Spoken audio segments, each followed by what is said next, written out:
Durante días, semanas y hasta meses nos llegan preguntas que a veces respondemos de inmediato y algunas muchas otras las ignoro en el momento. Pero las guardo para poder grabar con no tanta regularidad como me gustaría un episodio de preguntas y respuestas. Agradezco a todos los que nos mandan sus dudas y preguntas técnicas, no tan técnicas, y sugerencias de cómo podemos mejorar este programa.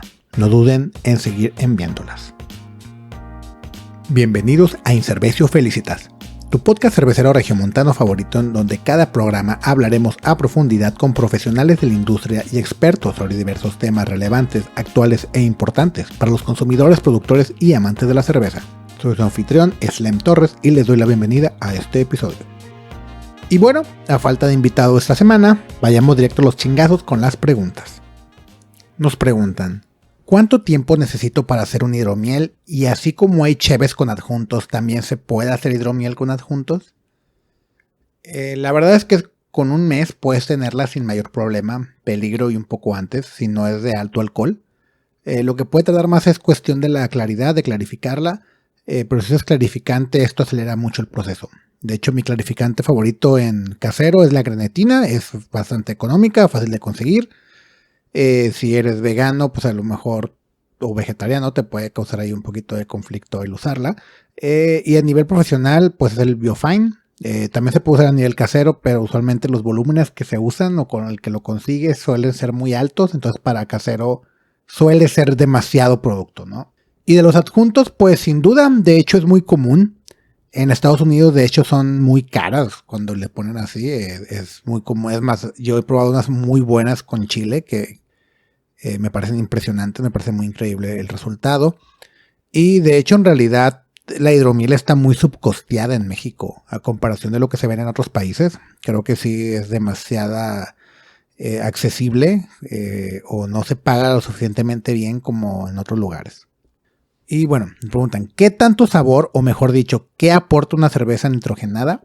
Y bueno, esta no aporta sabor, realmente no aporta un sabor, sino una percepción de consistencia y espesura en el paladar, a costa de que no explotas los aromas tantos como en el CO2. Por eso vemos cervezas como Stout y no tanto otras como IPAs usar este tipo de gasificación, ¿no? Que en realidad cuando se refiere a una cerveza nitrogenada no es que sea 100% nitrógeno, es una mezcla entre CO2 y nitrógeno para que le dé igual la carbonatación y tenga esta sensación. Pero puede ser interesante para experimentar. Por ejemplo, alguna vez en Pizza Port probé una doble IPA con mango y pimienta cayena que estaba nitrogenada, estaba chingoncísima. Entonces, seguramente con el CO2 explotaría mucho más el aroma, pero sin embargo el experimento estaba muy interesante y muy sabroso. Entonces no dudaría en ponerme un poquito más juguetón con este tipo de gas, si al menos yo tuviera la opción de tenerlo hacia la mano. Pero pruébalo. Por ejemplo, Guinness sacó una IPA con nitrógeno. Entonces no es el mejor ejemplo, la verdad, no es una gran cerveza, pero digo, puedes intentarlo para darle un tipo de espesura y giro interesante a tu cerveza. Nos preguntan: ¿cuándo vuelven a armar un Tour of Awesome? Los Tour of Awesome, en algunos episodios lo hemos platicado, eran estos tours que organizábamos Mudo y yo hace un par de años a visitar cervecerías en San Diego, Tijuana, Baja California en general. Algo hay de eso, sí lo hemos cotorreado Mudo y yo últimamente. Sobre todo, digo, con el tema de pandemia es complicado pensar en qué se puede hacer, pero sí estamos rebotando ya ideas de cómo lograr hacerlo. Y también sesiones cerveceras. De hecho, vamos a lanzar una pronto por el 10º aniversario de Incervecio. Felicitas. Vamos a hacer un par de cosas, entre ellas una sesión cervecera con las cheves que ahora está manejando Mudo con su proyecto de Chevecraft. La siguiente pregunta dice: estilo más difícil y estilo favorito de cocinar. Bueno, para mí el más difícil de hacer es un barley wine inglés con potencial añejable. Ojo en el potencial añejable, que es muy distinto simplemente hacer un barley wine inglés. La selección de insumos disponibles en México lo vuelven bien complicado, sobre todo a como me gustaría a mí hacerla. Eso, y que el costo del proceso y lo que requieren tiempos y el consumo de gas y de electricidad y todo lo demás suelen hacer una cerveza muy costosa. Y no sé si el consumidor está dispuesto a pagar tanto por una cerveza mexicana con esas características, que para mí es lo que lo hace lo más complicado. Porque si están acostumbrados a pagar cervezas sobre todo más flashy o más neipas o cosas con muchos adjuntos que justifica al consumidor el valor que tiene o el precio que tiene el producto, ¿no? Y pues un barley wine inglés, la verdad es que no es un estilo muy sexy. Siendo brutalmente honesto, no es un estilo sexy, es como que muy de nicho. Y para gente que es muy fan también del Instagram de Don't Drink Beer, creo que él ayudó mucho a popularizarlo otra vez. Pero sí, no es un estilo que sea tan fácil de hacer por la cuestión técnica y todavía más complicado en la cuestión comercial. Y pues mi favorito de cocinar ahorita, yo diría que son las Milkshake Stout. Por ejemplo, Aprecia la Vaca, que es una cerveza que Justicia Divina hago constantemente. Me encanta hacerla porque aparte de que son nobles, son sencillas, son rápidas, huele siempre como un budín de chocolate bien cabrón todo el cuarto. Entonces me encanta hacerla porque es un aroma muy, muy delicioso y el resultado siempre suele ser increíble, ¿no? La siguiente pregunta nos pregunta el kvass. No, nunca he sabido cómo pronunciarlo correctamente. El kvass. Si no es este verano, ¿cuándo? ¿Algún grupo cervecero se animará a hacer esta bebida? Es demasiado buena, maltosa y refrescante y bajo contenido de alcohol. Hay muchas formas de hacer kvass y más bien no es como que un estilo per se muy tradicional. Entonces como que está muy distorsionado, la verdad, el resultado en el cómo debería ser. Pero, por ejemplo, Cerveza Rey hicieron una, entre comillas, parecida hace un par de meses. La King of Breakfast, que fue una colaboración con la Asociación de Pan para Todos de Benel. Y lo que hicieron fue sustituir un parte del porcentaje del grano, de la malta de cebada, y lo sustituyeron con pan. No es un kvass tradicional, realmente no es como si es un kvass. Pero tiene la característica más importante, que es usar pan además de grano o en conjunto al grano. Recordemos que históricamente este estilo era más como para reutilizar el pan que quedaba en el hogar. Principalmente el pan de centeno por la región donde se generaba y era aromatizado con diferentes especias, fruta, mieles. Entonces eso es lo que le daba como que la característica individual a cada uno. Y suelen ser cervezas de muy bajo alcohol, porque pues digamos que con lo que te queda del pan no tiene el suficiente azúcar como para extraer demasiado. Entonces digamos que era como que vamos a seguir haciendo una bebida a partir de grano que ya hemos utilizado. A lo mejor no los hago sonar tan apetitoso, pero pensemos que en 1600, 1700, pues no te puedes dar el lujo de guardar el pan, ¿verdad? La verdad es que es muy interesante y es muy poco ortodoxo. En algún momento intentamos hacer una acá en la cervecería llamada Vas a querer o lo tiro, con el juego de palabras del kvass. Pero ha sido muy desafiante atinarle a algo que realmente quisiera yo lanzar comercialmente, ¿no? Pregunta. Tal vez dejaría de ser cerveza per se, pero ¿existen alternativas diferentes a los lúpulos para dar amargor? Sí existe. Existe una mezcla de hierbas llamada Gruit, que de hecho no es como constante. Cada región tenía una mezcla diferente, depende de lo que daba en su región. Era lo que se usaba antes del lúpulo. De hecho fue todo un tema el cambio cuando fue de dejarse de usar el Gruit por el lúpulo, por cuestiones económicas. La iglesia tenía el control de este pues, racimo, no sé cómo llamarlo, de esta mezcla de hierbas.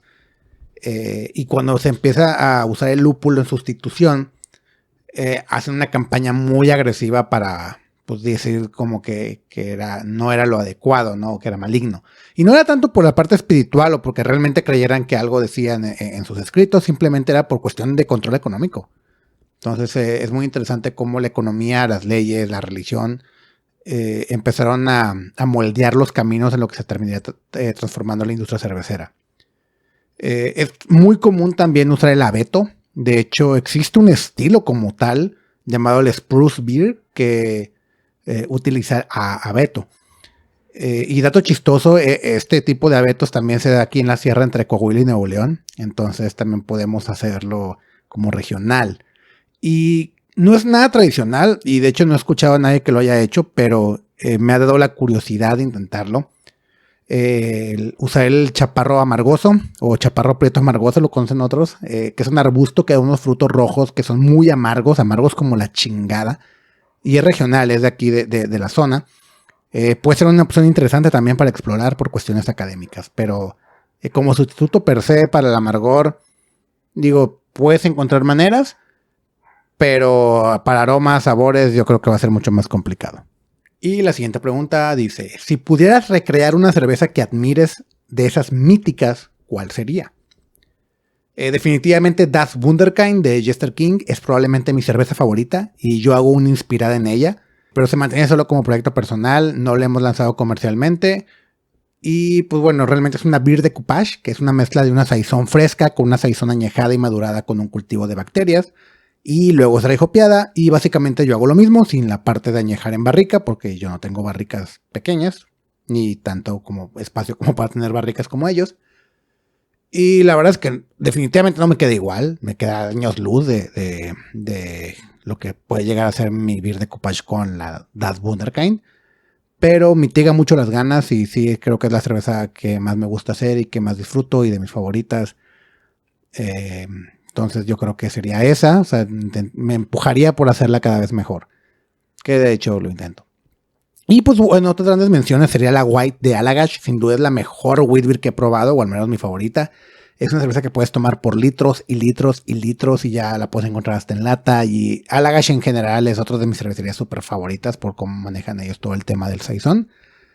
Y recientemente probé Modern Tones de Modern Times, una cerveza muy complicada de conseguir al parecer, no sabía qué tan compleja era. Unos amigos la trajeron y la probamos y fue espectacular. Seguramente ha sido la Imperial Stout más impresionante que he probado en la vida hasta ahora. Y mira que he probado muchas Imperial Stout aún de Modern Times y Modern Times. Pero sin duda me cambió mucho la perspectiva de lo que puede llegar a ser una pastry stout.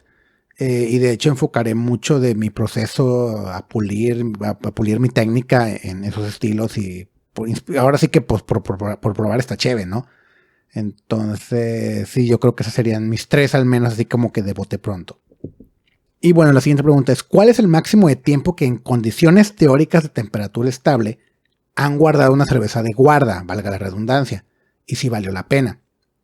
Pues mira, yo aún tengo unas cheves que tienen como 8 o 10 años en el refrigerador, un par de cuadrupels, y honestamente no espero nada. La verdad es que no las he abierto por necio y porque como que siento que son cervezas que ya pasaron su mejor momento y no se ha dado la oportunidad. Pero la verdad y conforme la experiencia que he tenido de práctica y de la parte de bioquímica, de estudio de cómo se comporta la oxidación de una cerveza, es que siento que la maduración prolongada no vale la pena. Nada, no vale nada la pena. Prolongada. Personalmente, las Imperial Stout y American Barley Wines, creo que 6 meses de añejamiento pueden llegar a su pique, a su tope. El English Barley Wine, las Quadruple o las Belgian Strong Dark Ales, de 1 año hasta 5 años en ciertos ejemplares majestuosos y en condiciones adecuadas. Las Geusa y las American Farmhouse fermentadas con cultivos de diferentes bacterias o alguna cheve americana que siga el método tradicional. El método tradicional que fue como le pusieron a seguir los pasos para hacer una Geusa o una Lambic en Estados Unidos. Y fue todo un tema. Después podemos platicar de toda esa revuelta que se hizo. Pero esas sí pueden ser añejadas hasta 10 años o más, ¿no? Por el tipo de cultivo que tienen. Pero obviamente depende mucho de más factores. Estaría interesante un episodio explicando esto y por qué hay ciertas características. Porque sí hay ciertas características que sí sirven para añejar, hay muchas otras que no, hay ciertos sabores que debes buscar, hay ciertas características que a lo mejor no van a estar en la etiqueta y tienes que preguntarle al cervecero.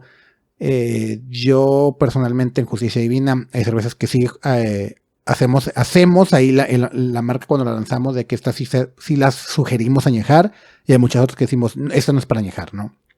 Más bien, no lo anunciamos, las que no son para añejar no lo anunciamos, las que son para añejar sí decimos como que esta tiene el potencial. Y que de hecho, pues, English Barley Wines, Quadruple, Imperial Stout que hemos hecho, que están diseñadas para ello, lo anunciamos. Pero las otras que no digamos, si no decimos que las puedes añejar, mejor no, evítatelo. Y la siguiente pregunta dice, entiendo que es un tema subjetivo, pero ¿qué maridajes de comida recomiendan para las cervezas de Justicia Divina? Híjole, esta es una pregunta bien complicada porque tenemos más de 50 cheves distintas. Hicimos un chorro, al menos durante pandemia, entonces como que es muy ambiguo. Pero por ejemplo, digo, sí, de cheves las que más vendemos, ¿no? Aprecia la vaca y sus variantes. Ahí me gusta mucho con el clásico combo de brownie con nieve de vainilla. Coffee Stout, que es el buque insignia de la marca, sorpresivamente jala muy bien con costillares cubiertos así de rubs generosos. Intermunicipal, que pues probablemente es la cheve que hago más para mí que por el volumen de venta. Me gusta mucho para ceviches, para tostadas de camarón, cosas por el estilo. Y vaya, pues es muy complicado como que hablar de todas las cheves que manejamos. Y si es alguna en lo particular que me quieras preguntar, pues no dudes en preguntarlo tanto en Justicia como a mí. Y creo que nos hemos enfocado mucho en hacer stouts y porters últimamente, en los últimos meses. Y creo que son cheves que ayudan mucho a combinar con postres, cortes, carnita asada y hamburguesas, que, o sea, comidas muy típicas de cualquier bar, restaurante, cervecero. Creo que embona bien. La siguiente pregunta es, ¿qué herramientas tecnológicas a nivel de producción y comunicación con el cliente les gustaría que sucedan en los próximos años en el movimiento cervecero local? No entendí del todo tu pregunta, pero creo que, bueno, a nivel de producción a mí me encantaría un brew house que pudiera controlar a distancia, o al menos interconectado a internet. Y no es complicado, simplemente es caro para el volumen que yo manejo. O sea, algo que al menos pudiera yo garantizar que desde que salgo de la casa le pongo que empiece a calentar el agua y que no me vaya a explotar la planta, porque pues, sí es un camino medio largo como para todavía llegar y prender el agua y esperar que caliente, al menos por mi estilo de cómo tenemos nuestra planta, ¿no? Y herramientas para comunicar con el cliente, creo que ya tenemos las mejores. La verdad, el poder de las redes sociales es impresionante, el potencial que tiene, el cómo ha explotado la comunicación directa con los clientes de nicho. Cada vez que paso o sea, que voy manejando y veo un espectacular o veo un anuncio, o sea, me quedo como que tanta rentabilidad tienen esas madres todavía, siendo que ya puede ser una campaña muy dirigida a tu nicho, a tu mercado. Impresionante, ¿no? Y que cuesta la fracción de lo que cuesta poner un anuncio de esos tamaños. Pero sí siento que muchos no tenemos el tiempo, ni la habilidad, ni el dinero para poder explotar tanto esas herramientas. En habilidad, pues desconocemos, ¿no? Y dinero me refiero a pues, poder invertir en campañas, tanto ya de una agencia de marketing o simplemente meterle a la campaña. Y lo que me da miedo es que se terminen volviendo un juego de pay to play. Más por cómo se maneja el algoritmo, siento que puede tender a irse por ahí. Eso es lo que me da un poquito de miedo que pueda suceder, pero definitivamente creo que para comunicación con los clientes ya tenemos las mejores y cada vez van saliendo más. Y pues simplemente es adaptarte a la nueva red social de moda y a lo que esté utilizando tu nicho, ¿no? Y la siguiente pregunta es, ¿cuáles son los nuevos estilos y tendencias a nivel internacional y nacional? Pues nuevos estilos últimamente creo que no han salido así interesantes. Digo, el Colt IPA, la verdad es que no creo que vaya a despegar. Creo que ha sido la más reciente adición al catálogo, pero definitivamente NEIPA, Session IPAs y Pastry Stout son lo que domina la conversación. Dos de ellos para los coleccionistas de las estampitas de un tap y los grupos de presumir las cheves. Definitivamente NEIPA y todas sus variantes, ¿no? Porque a lo mejor le jugamos al payaso o al irreverente o al entre comillas como vernos que hacemos diferentes estilos, pero NEIPAs, Foggy, Hazy, Murky, etc., todas esas variantes, vaya, son similares, ¿no? Quien te diga que una es diferente a otra, está mintiendo. O sea, no me salió tan Hazy, no me salió tan NEIPA, le voy a poner Foggy, cosas así, ¿no? Pero o sea, esa familia yo creo que sigue siendo la que domina la conversación, particularmente en esto de coleccionarlas, y las pastry, ¿no? Y definitivamente la Session IPA, obviamente porque el estilo es el que más crecimiento ha tenido en ventas, tanto en retail como en tasting rooms y bares. Adjudico mucho que las técnicas que se han heredado de cómo hacer cerveza de New England IPA generan cervezas muy aromáticas, con mucho sabor, muy bajo en amargor. Y eso añadido a la Session IPA que es de bajo alcohol, que el amargor también suele ser muy bajo, seca, de muy alta bebilidad. La han vuelto una garantía y altamente, pues son muy bebibles, ¿no? Para los consumidores que van a puntos de venta y solo quieren tomar. Entonces, como que una cerveza que el consumidor novel que apenas está probando cheves le va a interesar mucho el aroma y los sabores dulces, o al menos de lúpulo muy interesantes que no tienen tanto amargor, y sobre todo con cheves que no tienen tanto amargor. Y los cerveceros que ya buscan como que cervezas más rudas o más violentas, van a empezar la noche con una Session IPA o la van a cerrar con una Session IPA. O sea, es la que te puedes tomar realmente varias. Y bueno, hay quienes dirán que las hard seltzer pues están ahí como que haciendo tendencia. Honestamente son un segmento muy diferente al consumidor de cheve artesanal. Entonces, como lo platicamos en el episodio precisamente con Cerveza Rey, ese tipo de bebidas son para el mercado de los consumidores de Ultra. Entonces, no creo que figuren. O sea, es como, no sé, es otro mercado completamente distinto. Entonces, no creo que repercute. O sea, si repercute en cuestión de ventas, es como pensar que el vino o los destilados van a repercutir. Lo hacen, pero no son el mismo mercado, ¿verdad? Y bueno, la última pregunta que nos hicieron fue si ya hay cervezas en México que usen levadura Kveik, otra de esas variedades nuevas que se me dificulta pronunciar, Kveik. De hecho, conozco un laboratorio que la reproduce y sé que la vende bien aquí en Monterrey, aunque no sé si las cervecerías a las que se las vendan anuncien que la usan o lo comenten. La única que yo he probado y que anunciaban diciendo que era una cerveza con ese tipo de levadura, con una de las variantes de ese tipo de levadura, porque hay varias variantes, fue una Farmhouse IPA de Morenos hace un par de años, y ellos deciden usar esta levadura, ¿no? Está muy interesante, la verdad es que a mí me gustó mucho por el tema que me gustan a mí las cosas así más farmhouse, aisonescas, esterosas, fenólicas, pero sí la encontré muy compleja como para que el consumidor tradicional de IPAs la disfrutara, pero sí estaba muy interesante el resultado. Y en fin, bueno, estas fueron todas las preguntas que llegaron y que valió la pena responder. No duden en enviarnos sus preguntas, consejos, sugerencias y demás, ya sea vía redes sociales, correo o hasta en vivo. Cuando nos vean por ahí siempre se agradecen los saludos. Y muchas gracias por llegar al final de este episodio. Y si te gustó este programa, te invito a seguirme en Facebook e Instagram, donde me encuentras como @Incervecio, y a suscribirte a este podcast en la plataforma que sea de tu preferencia. Estamos en Spotify, Apple Podcast, Google Podcast y YouTube. Los te quiero mucho y nos estamos escuchando.